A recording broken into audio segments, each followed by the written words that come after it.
Dans les vastes salles de l'Alcazar de Madrid, durant l'été 680, une chaleur accablante imprégnait chaque recoin de l'ancien palais. La chaleur torride des plaines castillanes s'infiltrait jusque dans la structure. Pourtant, ce n'était pas seulement la chaleur qui incitait les courtisans à se boucher subtilement le nez au passage de la princesse Margarita Teresa. Âgée de 19 ans, la fille du roi Philippe IV et nièce de sa propre mère, Marianne d'Autriche, exhalait une odeur intense et nauséabonde que les parfumeurs chevronnés de la cour ne parvenaient pas à dissimuler. En murmurant « Son Altesse royale approche », une dame d'honneur en alerta une autre, tandis que toutes deux aspergeaient à la hâte, en vain, d'eau aromatique de rose et de lavande. La puanteur émanant de la princesse était palpable, une odeur de poisson pourri et d'humidité semblant émaner de sa chair même, une autre manifestation du déclin qui rongeait sa lignée après des siècles d'unions incestueuses. L'artiste de la cour, Don Diego Velázquez de Silva, observait la famille royale de loin. Pendant des décennies,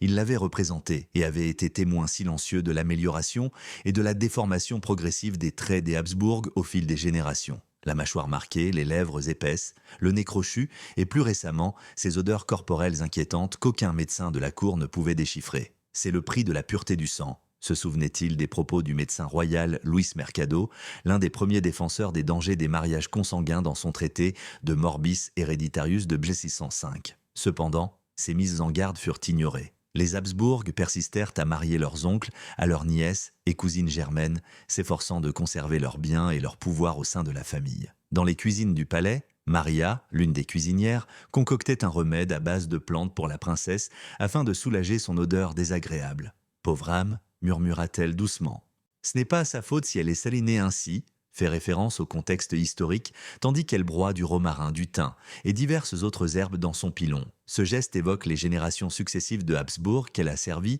chacune semblant se détériorer progressivement au fil du temps. La demande pressante du remède résonne dans la cuisine, tandis que le maître d'hôtel, accourant, l'exige avec empressement. « Vite préparez ce remède !» aboie-t-il, en allant informer son Altesse avant qu'elle ne reçoive l'ambassadeur de France.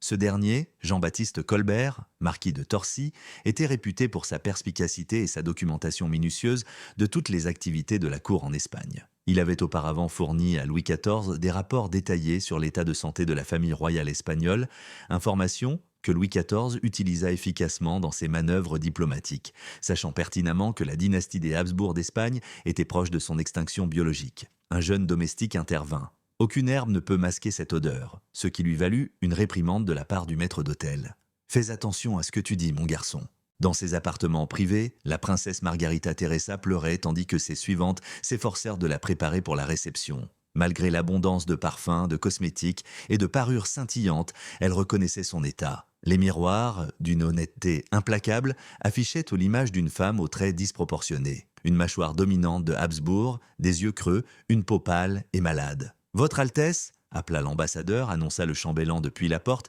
évitant de respirer profondément. Margarita Teresa se redressa, adoptant la posture royale qu'on lui avait inculquée depuis son enfance. Princesse de l'une des dynasties les plus puissantes d'Europe, elle conservait, malgré son corps marqué par la consanguinité, la ténacité des Habsbourg. « Qu'il entre » ordonna-t-elle d'une voix plus assurée qu'elle ne l'était. Simultanément, dans un autre secteur du palais, le jeune Charles, frère de Marguerite Thérèse et héritier du trône, s'efforçait d'apprendre à lire sous l'œil attentif de son tuteur. À 12 ans, il parlait à peine distinctement à cause de sa bouche et de sa langue déformée. Ricketts avait les jambes déformées, l'épilepsie déclenchait souvent des crises et son développement intellectuel était significativement en retard pour son âge. Le précepteur implora « Votre Majesté, faisons une nouvelle tentative », masquant son exaspération. Le petit Charles s'efforçait de se concentrer sur les lettres du livre, mais ses pensées s'égaraient fréquemment. De sa fenêtre, il pouvait observer les jardins du palais où les enfants de nobles jouaient et couraient. Il n'avait jamais pu y participer. Sa santé fragile et son corps fragile le maintenaient prisonnier des murs du palais,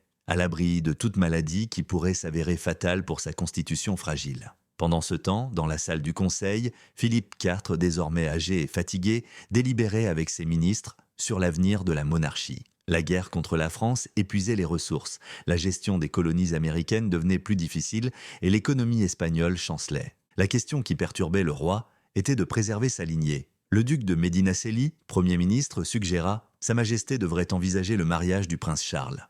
Malgré son jeune âge, assurer sa succession était crucial. Philippe IV caressa sa barbe grise, conscient, même s'il ne l'exprimait pas ouvertement, que son fils pourrait ne jamais engendrer d'héritier. Des informations confidentielles des médecins laissaient entrevoir les nombreuses affections du prince, dont l'une pourrait affecter significativement sa fertilité. La perspective qu'une princesse européenne veuille l'épouser dans un tel état paraissant mince, le roi rumina en silence, dissimulant son inquiétude. Au lieu de cela, il acquiesça solennellement. Discuter des candidats potentiels des familles royales de France, d'Autriche et du Portugal pour le Conseil. Cependant, le roi n'a pas précisé que, quel que soit le choix, l'objectif serait de préserver la lignée royale, une tradition perpétuée par des mariages consanguins séculaires, semblables à celle des Habsbourg, aujourd'hui au bord de l'extinction. Au fil de la réunion, un messager s'est précipité dans la salle, s'est incliné devant le roi et a remis un message scellé. Philippe IV, les doigts tremblants, l'ouvrit et son visage vieilli pâlit à la lecture du contenu. L'audience avec l'ambassadeur de France est devenue problématique, annonça-t-il d'une voix rauque. La princesse Marguerite Thérèse s'est évanouie pendant la réunion. Les médecins la soignent actuellement. Les membres du conseil se regardèrent nerveusement. Ce n'était pas la première fois que la princesse avait de telles crises, et chacun savait que sa santé était aussi fragile que celle de son frère. Le roi ordonna, peinant à se lever, reporter le conseil, car il devait rendre visite à sa fille. Le roi Philippe IV se dirigea vers les appartements de Marguerite Thérèse, les pensées lourdes. Ayant épousé Marianne d'Autriche après le décès de sa première épouse, il était désormais conscient des conséquences biologiques de ces unions consanguines au sein de la noblesse, maintien des alliances et de la richesse. Pourtant, il n'avait jamais envisagé les conséquences de ces unions. Voyant maintenant sa progéniture en subir les conséquences, un profond sentiment de culpabilité l'écrasait. Non seulement il condamnait sa famille à la souffrance, mais il mettait également en péril l'avenir de la monarchie espagnole et de l'Empire tout entier. Dans la bibliothèque du palais, le médecin royal étudiait de vieux textes médicaux, cherchant frénétiquement une explication ou un traitement aux maux qui affligeaient la famille royale. Ses doigts s'arrêtèrent sur le traité de Luis Mercado, qui avait déjà mis en garde contre les risques de la consanguinité des décennies plus tôt. Les paroles du médecin semblaient s'appliquer de façon inquiétante aux Habsbourg. Les unions perpétuelles entre proches parents engendrent une progéniture fragile, sujette aux maladies et aux malformations, parfois même stérile dans les cas extrêmes. Le médecin ferma le livre avec un profond soupir, reconnaissant que la science de son époque ne pouvait offrir de remède pour corriger la détérioration génétique accumulée au fil des générations. Seuls restèrent le traitement symptomatique et la prière, bien qu'il fût profondément conscient que le véritable mal qui tourmentait la famille royale était incurable. C'était l'aboutissement inévitable de siècles de consanguinité intentionnelle. Dehors, de sombres nuages s'amoncelaient sur Madrid, annonçant une tempête. Dans les couloirs de l'Alcazar, l'odeur particulière de la princesse Margarita Teresa persistait, rappel omniprésent de la corruption qui souillait la lignée des Habsbourg. Une corruption qui, telle la tempête imminente, menaçait d'anéantir le pouvoir de la dynastie la plus dominante que l'Europe ait jamais connue. Midi sonna au sommet de l'Alcazar à l'arrivée du cortège royal à la cathédrale San Isidro en novembre 1679. Toute la monarchie espagnole était réunie pour assister à l'union de Charles II, 18 ans, souverain d'Espagne depuis l'âge de 4 ans, et de Marie-Louise d'Orléans, nièce de Louis XIV, roi soleil de France. Marie-Louise, une jeune fille pleine de vie de 17 ans, n'était à Madrid que depuis une semaine, et des rumeurs circulaient sur ses prétendues larmes lors de sa rencontre avec son futur époux. Compte tenu de sa santé fragile, il n'était guère surprenant que Charles II, malgré les attentions de son entourage, projetât une image plus digne de sympathie que d'admiration. Sa silhouette émaciée, sa mâchoire surdimensionnée, digne des Habsbourg, qui lui imposait de fermer la bouche ou de mâcher, et sa fragilité exigeant une aide pour se tenir droit pendant la cérémonie, n'étaient en guère de nature à inspirer le respect. Le cardinal Portocarrero, qui présidait la cérémonie, s'efforça de maintenir la gravité de la situation, mais fut momentanément interrompu par le roi qui trébuchait sur ses vœux. Sa langue trop grande, dans une bouche irrégulière, rendait difficile une prononciation claire, et sa voix résonnait d'une voix ténue et aiguë, indigne d'un homme adulte. Était présente Donna Elvira de Montoya, veuve du duc d'Albe et l'une des dames de la cour les plus vénérées. À 70 ans, elle avait servi 3 générations de Habsbourg et avait été témoin de leur déclin physique progressif. « Observez ses mains », confia-t-elle à sa petite-fille qui l'accompagnait. « Voyez comme elle tremble, même en serrant l'anneau. » La jeune femme observa le roi à la dérobée. Effectivement, les mains de Charles II tremblaient visiblement, non seulement à cause de la tension de la cérémonie, mais aussi à cause des fréquents tremblements liés à son sang fragile. « Croit-on qu'il engendrera des enfants » murmura la jeune fille, interrogeant la cour sur ses pensées. Donna Elvira fronça subtilement les sourcils, concédant que la question était dans tous les esprits, car la continuité de la dynastie dépendait des capacités reproductives du roi, mais les perspectives étaient en sombre. « Dieu y pourvoira », répondit-elle sèchement, dissimulant ses propres réserves. Au premier rang, Marianne d'Autriche, reine-mère, observait la cérémonie d'un regard impassible. Elle avait gouverné l'Espagne en tant que régente pendant la minorité de son fils et exerçait encore un pouvoir considérable sur lui. Habsbourgeoise, elle-même, elle avait nourri et propagé la consanguinité caractéristique de sa lignée. Fille de l'empereur Ferdinand III d'Espagne, sœur de Philippe IV, elle épousa son oncle Philippe IV, devenant reine d'Espagne et perpétuant le cycle de la consanguinité. Marianne scruta la jeune épouse française avec méfiance. Marie-Louise symbolisait l'influence de la France, historiquement en conflit avec les Habsbourg, et risquait d'exercer un pouvoir excessif sur son fils malade. La reine-mère nourrissait de telles inquiétudes au fil des événements. Le comte de Harrach, ambassadeur impérial, nota des observations pour ses dépêches à Vienne. Les Habsbourg d'Autriche, lignée dominante, observaient avec inquiétude les affaires espagnoles. Si Charles II mourait sans descendance, le vaste héritage espagnol pourrait passer aux Bourbons de France, remodelant ainsi considérablement la structure du pouvoir en Europe. Dans sa correspondance, il décrivit plus tard son incapacité physique pendant la cérémonie. Sa fragilité était telle qu'il semblait improbable qu'il puisse consommer le mariage ou engendrer un héritier solide. Après l'office religieux, le cortège se dirigea vers l'Alcazar pour le festin nuptial. Épuisé par la cérémonie, Charles II demanda à se reposer dans ses appartements avant la reprise des festivités. Chaque jour, ses médecins lui prescrivaient une des nombreuses concoctions, un mélange d'herbes, de minéraux et d'extraits animaux censés renforcer son état de faiblesse. Ce soir-là, remarqua un médecin avec un sourire gêné, était crucial en référence à la consommation du mariage. Charles acquiesça d'un faible hochement de tête. En tant que roi, il connaissait son devoir. Engendrer un héritier était sa responsabilité primordiale, mais il était parfaitement conscient de ses contraintes physiques. À 18 ans, son développement sexuel restait inachevé, et les médecins soupçonnaient une possible infertilité, bien qu'aucun n'osât l'exprimer ouvertement. Dans la magnifique salle de l'Alcazar, le grand festin nuptial se poursuivit comme le voulait la tradition, avec des émissaires étrangers, des nobles espagnols et des dignitaires religieux assis aux longues tables. La nourriture était abondante, mais le roi touchait à peine à son repas, sa mâchoire et ses dents déformées rendant l'alimentation difficile, le poussant à privilégier les purées et les plats mous. Le duc de Medinaceli, premier ministre du roi, observait la scène avec appréhension. En tant que premier ministre, il était conscient de la situation précaire de la monarchie. L'Espagne, autrefois une puissance européenne puissante, était en déclin. Les pertes militaires, les crises financières et l'instabilité interne avaient tout miné l'empire, et la fragilité physique du roi ne faisait qu'aggraver la situation. « Voyez comme les ambassadeurs étrangers le regardent » murmura-t-il au connétable de Castille à côté de lui, comme des charognards attendant que leur proie cède. Le connétable hocha solennellement la tête. Les puissances européennes planifient déjà le partage de l'héritage espagnol. Louis XIV a forgé des alliances et des accords clandestins pendant des années dans ce but. Le dialogue fut interrompu par l'arrivée des musiciens royaux qui commencèrent à jouer tandis que les nobles se préparaient pour la danse.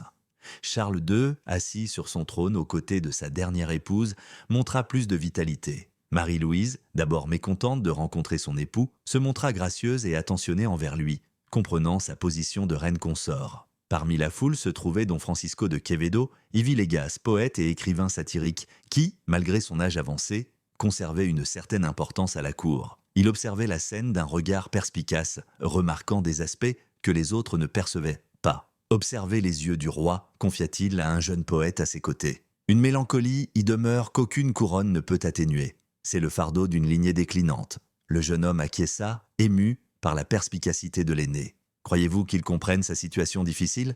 demanda-t-il. Quevedo marqua une pause avant de répondre, le temps de saisir la gravité de son devoir, mais peut-être pas assez pour percevoir l'ironie de la situation. L'ascension de sa famille était due à la même politique matrimoniale qui menaçait son anéantissement. Alors que les festivités se poursuivaient, Maria de Cardenas, l'une des confidentes de la reine qui avait servi à la cour pendant des années, s'approcha discrètement de sa mère. « La reine s'inquiète pour la nuit de noces », murmura-t-elle. « On l'a informée des particularités physiques du roi. » Baissant la voix, sa mère fit un signe. « Il est inapproprié d'aborder ce genre de sujet ici, mais oui, il y a des rumeurs. Les médecins ont préparé le roi avec des thérapies uniques pour le soutenir. Des rumeurs circulaient selon lesquelles Charles II souffrirait d'hypogonadisme, un problème de santé affectant sa maturation sexuelle et pouvant le rendre stérile. Des rumeurs circulaient selon lesquelles le roi était né avec des organes génitaux incertains ou anormaux, autre signe d'une dégradation génétique due à des siècles de consanguinité. À minuit, conformément à la coutume, le couple royal se retira dans ses appartements pour consommer son union. La cérémonie fut minutieusement orchestrée. Le roi était assisté de son chambellan qui l'aida à se déshabiller et lui administra des élixirs rajeunissants. Pendant ce temps, la reine était guidée par ses dames qui la préparaient et lui conseillaient la conduite à tenir avec son époux. « N'oubliez pas, votre majesté », la prévint la duchesse de Terranova, sa principale dame d'honneur, en retirant ses bijoux, « le sort de l'Espagne se joue cette nuit. » Marie-Louise hocha la tête, anxieuse mais déterminée à accomplir son devoir. En tant que princesse française, elle avait été éduquée à comprendre le poids politique de son mariage et la nécessité d'avoir une descendance. Simultanément, dans une humble chapelle du palais, plusieurs ecclésiastiques demandèrent la prospérité de l'union monarchique. Parmi eux se trouvait le père Matteo de Moya, conseiller spirituel du roi, qui possédait une connaissance unique des luttes intestines de Charles II. Son sentiment d'incompétence, ses appréhensions quant à l'accomplissement des devoirs matrimoniaux et sa terreur de la condamnation éternelle s'il ne parvenait pas à préserver la dynastie. Dieu Tout-Puissant accorde à notre roi la force d'âme nécessaire pour s'acquitter de son devoir sacré. Le prêtre priait tout en se demandant secrètement si l'intervention divine ne se manifestait pas par le déclin de la dynastie des Habsbourg d'Espagne après des siècles d'union incestueuse transgressant les lois naturelles et célestes. Dans ses appartements isolés, le médecin royal, le docteur Juan Bautista Juanini, examinait les dossiers médicaux du roi. Défenseur des pratiques médicales contemporaines françaises et italiennes, Juanini tenta de mettre en œuvre des thérapies modernes pour les diverses maladies de Charles II. Cependant, il se heurta fréquemment à la résistance des médecins conventionnels de la cour. Il écrivit dans son journal intime « Le problème du roi n'est ni humoral ni spirituel, mais structurel. » Il l'attribua aux unions répétées entre proches parents qui aggravent les malformations au lieu de les atténuer. Bien que ces idées soient en avance sur leur temps, elles resteront ignorées pendant des siècles, jusqu'à ce que la science moderne revienne avec la compréhension de l'hérédité génétique et étaye ces théories. Le lendemain matin, la cour attendait avec impatience la nouvelle de la consommation du mariage. La coutume d'inspecter les draps nuptiaux pour vérifier la conclusion de l'union fut abandonnée par respect pour la dignité royale, mais les rumeurs ne tardèrent pas à affluer. Selon les rapports des confidents de la reine, le mariage ne fut pas consommé cette nuit-là ni les nuits suivantes. La fragilité physique du roi, son incapacité potentielle et les complications liées à son état rendirent la consommation extrêmement difficile, voire impossible.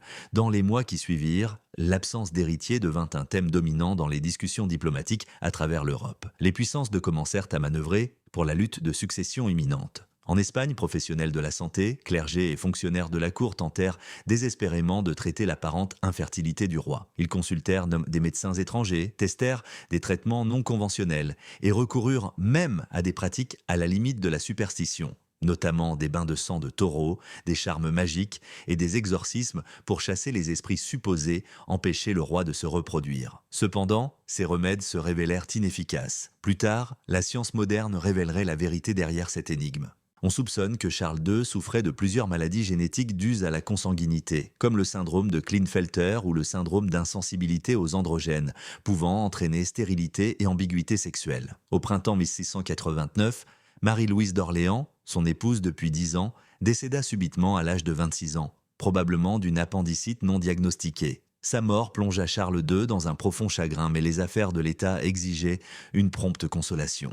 Peu après, il se remaria, cette fois avec Marie-Anne de Neubourg, une princesse allemande connue pour la fertilité de sa famille. Pourtant, même cette union resta sans enfant. Dans les paisibles jardins du Buen Retiro, loin de l'agitation du palais, le botaniste royal José Caïr y Martinez cultivait des plantes médicinales dans l'espoir qu'elles puissent aider le roi. Tandis qu'il travaillait, ses pensées errèrent vers un phénomène observé lors de ses expériences sur les plantes. Et, au fil du temps, les descendants issus de croisements répétés des mêmes variétés présentaient une résistance aux maladies réduites. Il semblait que la nature abhorrait la consanguinité, une notion que l'individu nourrissait à son insu, bien avant que les preuves scientifiques ne viennent étayer ses principes. De près, Charles II observa des oiseaux voler librement dans le jardin. Malgré son intelligence limitée, des moments de lucidité suggéraient qu'il était conscient de son importance historique en tant que dernier membre d'une dynastie qui avait régné sur l'Europe pendant des siècles, finalement renversée par les mêmes politiques matrimoniales qui avaient alimenté sa puissance. « Parfois, j'aspire à un fils », avoua-t-il à son confesseur, un prince robuste et vigoureux pour me succéder. Mais je crains que ce ne soit pas le plan de Dieu. Le confesseur resta sans voix. Comment pouvait-il exprimer que ce n'était pas une intervention divine, mais plutôt les répercussions biologiques de siècles de consanguinité au sein de sa lignée familiale qui avait façonné son destin? Alors que le soleil déclinait sur Madrid et projetait de longues ombres sur les jardins du palais, Charles II, dernier souverain des Habsbourg d'Espagne, se retira dans ses appartements. Sa silhouette décharnée et voûtée, se découpant sur l'horizon, reflétait le déclin d'une dynastie autrefois étincelante, mais qui approchait de sa fin, anéantie par ses propres pratiques matrimoniales. Dans les couloirs du pouvoir, les courtisans se préparaient déjà à la lutte de succession imminente qui allait s'ensuivre après la mort du roi et l'absence d'héritier. L'Empire espagnol, autrefois interminable, s'apprêtait à entrer dans une nouvelle ère sous la direction d'une autre dynastie. Le dernier acte de la tragique saga des Habsbourg d'Espagne se profilait à l'horizon. Par une matinée glaciale de novembre 1700, les cloches des églises de Madrid sonnèrent tristement. Charles II, dernier roi de la maison d'Autriche en Espagne, s'était éteint la nuit précédente à l'âge de 39 ans.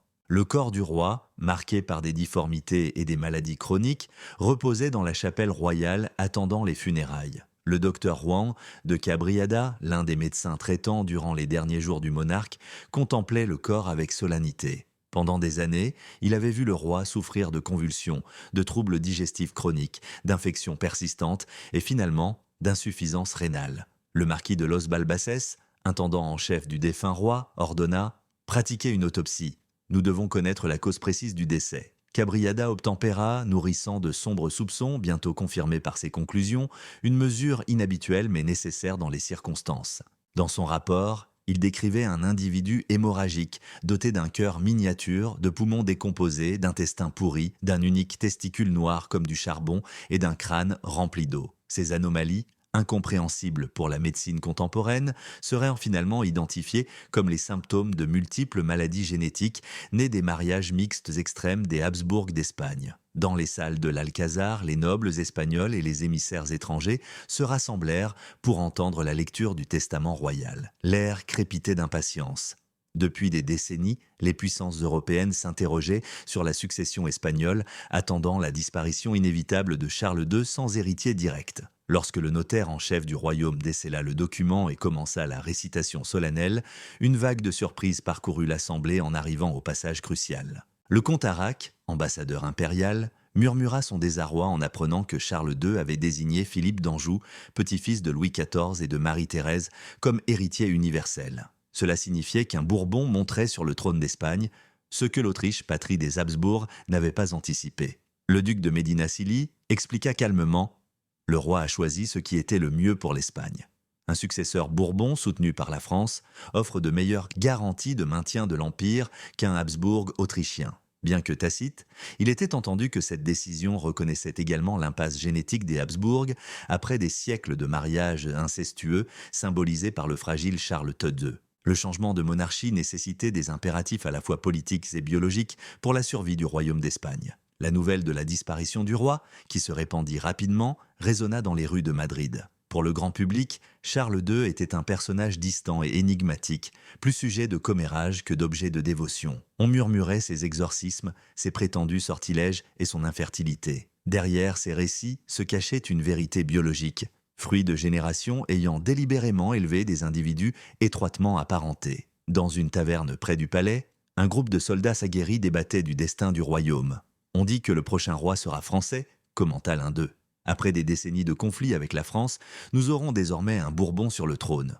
C'est peut-être pour le mieux », répondit un autre avec pragmatisme. « Les Autrichiens nous ont donné de grands rois, mais le dernier, comme nous le savons tous, n'était pas en bonne santé. Peut-être que l'Espagne a besoin de sang neuf. » Ce sang frais représentait en effet la solution au problème de l'Espagne, résumé par le docteur. Pendant plusieurs années, Francisco Chabalos, médecin et naturaliste, étudia secrètement les schémas héréditaires. Il se concentra sur la transmission de traits et de maladies spécifiques au sein des familles aristocratiques vivant en union consanguine. Dans son bureau personnel, rempli de livres et de manuscrits, Chabalos médita sur un arbre généalogique des Habsbourg d'Espagne qu'il avait construit, mettant en évidence les mariages consanguins et les maladies associées. Le schéma était évident à son regard exercé. À chaque croisement de générations, les problèmes de santé se multipliaient et s'intensifiaient. Si Charles II avait eu une descendance, elle aurait probablement été encore plus malade que lui, songea Chabalos. Il semblait que la nature résistait à la perpétuation d'une lignée aussi dégénérée. Ces découvertes, faites des décennies avant leur époque, préfiguraient des découvertes que la science ne confirmerait que dans les siècles à venir. Gregor Mendel élucida les lois de l'hérédité et les principes de la génétique, notamment la façon dont la consanguinité augmente le risque de maladies génétiques récessives. Pendant ce temps, Fray Benito de San Juan, le chroniqueur royal, méditait sur un manuscrit relatant l'histoire de la branche espagnole de la maison d'Autriche au monastère de l'Escurial. Arrivé au dernier monarque, il se demanda comment décrire une vie marquée par les afflictions, comment exprimer que la même politique matrimoniale dynastique a causé leur ascension et leur chute. Fray Benito était loin de se douter que les historiens et généticiens de demain analyseraient l'histoire des Habsbourg, calculant leurs coefficients de consanguinité et le corrélant avec leurs caractéristiques et maladies documentées. Des études montrent que Charles II présentait un taux de consanguinité de 0,25 comparable à celui des enfants issus d'union fraternelle. Cela signifiait qu'environ 25% de ces gènes étaient identiques par descendance. Une statistique inquiétante qui expliquait les divers problèmes de santé auxquels il était confronté. Parallèlement, des préparatifs étaient en cours au palais pour l'arrivée du roi Philippe V, né Marianne de Neubourg, veuve de Charles II, était marginalisée. Son incapacité à engendrer un héritier, principalement due à la stérilité de son mari, la privait de tout pouvoir politique. Dans ses appartements privés, entourés de quelques dames fidèles, Marianne se remémorait l'époque où elle était reine d'Espagne. Arrivée à Madrid à l'âge de 23 ans en 1690, pleine d'optimisme et chargée de donner naissance à un héritier au trône, elle était issue d'une famille prolifique. Elle était la 12e des 23 enfants de l'électeur palatin Philippe Guillaume et de son épouse Élisabeth Amélie. Elle murmura « Je n'ai pas pu mener à bien cette tâche ». Le roi, malheureusement, ne put concevoir d'enfant malgré de nombreuses tentatives de remèdes et de prières.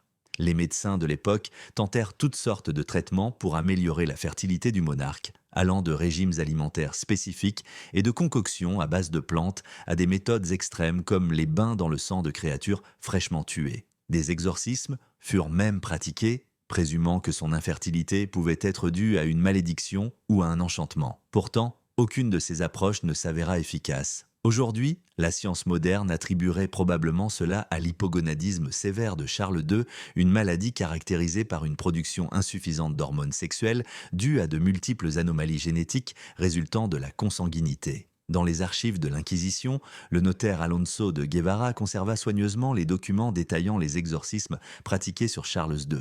En 1198, on rapporta le récit de Fray Fredias, conseiller spirituel du roi, qui chercha à comprendre l'origine du mal du monarque auprès de religieuses prétendument possédées par des démons. On prétendait que le diable, par l'intermédiaire de ces religieuses, avait révélé une malédiction lancée le 3 avril 1675 sous forme de chocolat. Ce breuvage aurait contenu la matière cérébrale dissoute d'un homme exécuté, cherchant à usurper son pouvoir, détruit sa santé avec des entrailles et corrompu son sperme et sa fertilité en ciblant ses reins.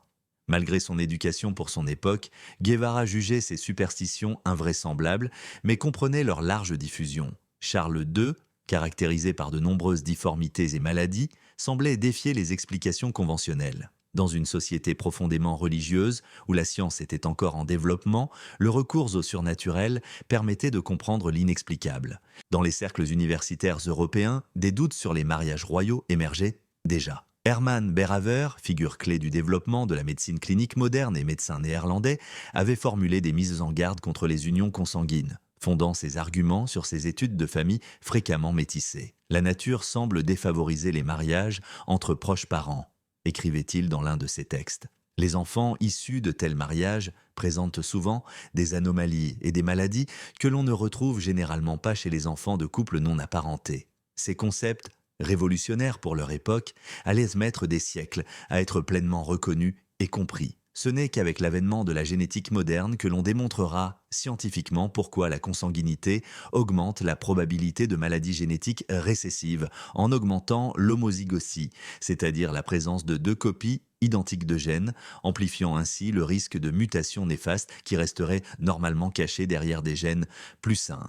À l'approche de la guerre de succession d'Espagne, Don Luis de Alderet, du laboratoire des alchimistes royaux, réalisa une expérience cruciale. Influencé par les nouvelles tendances intellectuelles françaises et anglaises, ses études se concentraient sur l'analyse d'échantillons de sang de membres de la noblesse. Dans son journal, il nota que le sang du roi Charles II était inhabituellement pâle et aqueux. En l'examinant au microscope, il observa des globules rouges déformés et clairsemés. À son insu, il s'agissait d'indices d'une potentielle anémie héréditaire, une autre affection dont Charles II souffrait probablement en raison de l'extrême consanguinité de ses ancêtres. Pendant ce temps, au couvent des Descalzas Réal, l'infante Marguerite, sœur de Charles II et seule enfant survivante de Philippe IV, priait avec ferveur pour l'âme de son frère. Marguerite, bien qu'épargnée par les épreuves de Charles, connut divers problèmes de santé tout au long de sa vie et conserva le trait caractéristique de la mâchoire des Habsbourg. Mariée à son oncle, l'empereur Léopold Ier d'Autriche, à 15 ans, elle perpétua la coutume familiale des mariages incestueux.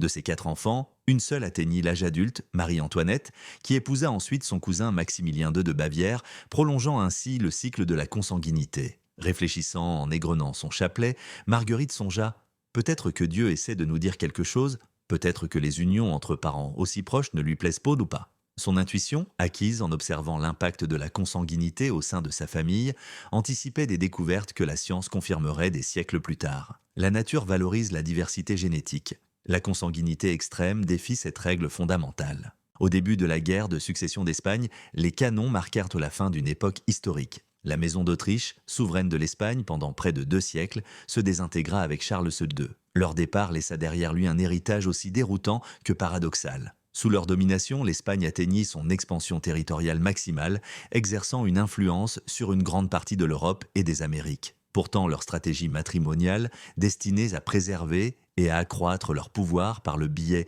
des liens familiaux, finirent par affaiblir la résilience génétique de la dynastie. Dans le domaine médical, les Habsbourg d'Espagne furent l'un des exemples les plus étudiés de l'impact de la consanguinité sur le bien-être humain. Au fil des siècles, les généticiens de l'université de Saint-Jacques-de-Compostelle ont scruté les documents historiques et les portraits de familles de la lignée royale, découvrant une corrélation entre la croissance du prognatisme mandibulaire ou mâchoire des Habsbourg et l'augmentation du degré de parenté familiale au fil des générations. Leurs recherches ont confirmé ce que certains observateurs avisés avaient soupçonné au XVIIe siècle. La politique matrimoniale des Habsbourg, qui favorisait les liens entre proches parents pendant des générations, avait involontairement créé une catastrophe génétique qui a culminé avec Charles II. Philippe V, le nouveau monarque, rompit avec cette tradition. Bien que apparenté aux Habsbourg par sa lignée maternelle, il était arrière-petit-fils de Philippe III d'Espagne. Il incarnait l'apport de sang neuf dont la monarchie espagnole avait désespérément besoin. Durant son règne et celui de ses descendants, les Bourbons d'Espagne parvinrent à éviter les mariages consanguins excessifs, caractéristiques de leurs prédécesseurs. Le De Morbis Hereditaris de 1605, écrit par le médecin valencien Luis Mercado, prenait la poussière dans une partie abandonnée de la bibliothèque de l'Escurial. Il avait mis en garde contre les dangers des mariages entre proches parents, s'appuyant sur des données empiriques qui préfiguraient les principes génétiques modernes. Cependant, ces avertissements restèrent lettres mortes parmi les puissants de son époque. Des siècles plus tard, des découvertes scientifiques le confirmeraient. Le cas des Habsbourg d'Espagne servit de modèle pour illustrer comment une consanguinité excessive pouvait conduire à l'extinction d'une lignée familiale, indépendamment de la puissance politique ou économique. L'histoire de Charles II, dernier Autrichien espagnol, transcenda son contexte historique, devenant une leçon universelle sur les lois immuables de la biologie qui n'épargnent personne, pas même les familles royales. La nature, avec sa logique implacable, avait mis fin à une dynastie qui, dans sa quête de pureté du sang, l'avait finalement corrompue irrémédiablement. Dans les archives royales, la lignée des Habsbourg se tenait en observateur muet de cette tragédie. Un réseau complexe où les mêmes individus se retrouvaient à travers différentes branches, formant un modèle de consanguinité qui, d'un point de vue génétique contemporain, sonnait le glas de la dynastie. L'épitaphe de Charles II, gravée sur sa tombe à l'Escurial, le présentait comme le dernier et le plus malheureux de sa lignée. Ironiquement, elle résumait le destin d'un homme et d'une dynastie qui, sans le savoir, furent victimes de leurs propres pratiques matrimoniales. Victimes d'une politique de consanguinité qui, dans sa quête de maintien du pouvoir, mena finalement à sa propre disparition. Alors que les cloches de Madrid sonnaient, pour le roi défunt, annonçant la fin d'une époque et l'aube d'une autre, la leçon était gravée dans les gènes silencieux d'une dynastie défunte. On ne peut défier la nature indéfiniment et le prix du non-respect de ses lois peut conduire à l'extinction. Avec la disparition de Charles II, une dynastie marquée par une consanguinité excessive perdit son dernier rejeton, clôturant ainsi un chapitre de l'histoire espagnole et européenne. Sa vie et sa mort rappelèrent brutalement les répercussions biologiques de l'inceste, offrant à la science future un précieux exemple historique pour déchiffrer les complexités de la transmission génétique et les risques associés à son indifférence. Dans les grands salons des palais européens, les alliances matrimoniales continuèrent de servir d'instruments politiques importants, mais l'histoire édifiante des Habsbourg espagnols mit du temps à s'imposer pleinement. Cependant, à mesure que les connaissances scientifiques se développaient et que la compréhension de l'hérédité génétique s'approfondissait, les familles royales évitèrent progressivement les mariages très unis, reconnaissant que la diversité génétique était essentielle à la survie de leur dynastie. La génétique particulière des Habsbourg, marquée par la célèbre mâchoire et les diverses affections dont souffrit Charles II, a profondément façonné l'histoire génétique humaine. Ce sujet, emblématique dans les cercles universitaires du monde entier, illustre les effets catastrophiques d'une consanguinité excessive. De plus, dans les collections de portraits des palais espagnols, les visages des souverains Habsbourg, chacun arborant des mâchoires et des traits plus proéminents d'une génération à l'autre, demeurent tels les témoignages silencieux d'une calamité dynastique gravée non pas sur du parchemin, mais dans les veines. Ce sang, obsédé par la préservation de sa pureté, a fini par s'autocorrompre jusqu'à l'extinction, ne laissant derrière lui que les échos d'une grandeur passée et les douloureux témoignages de son déclin.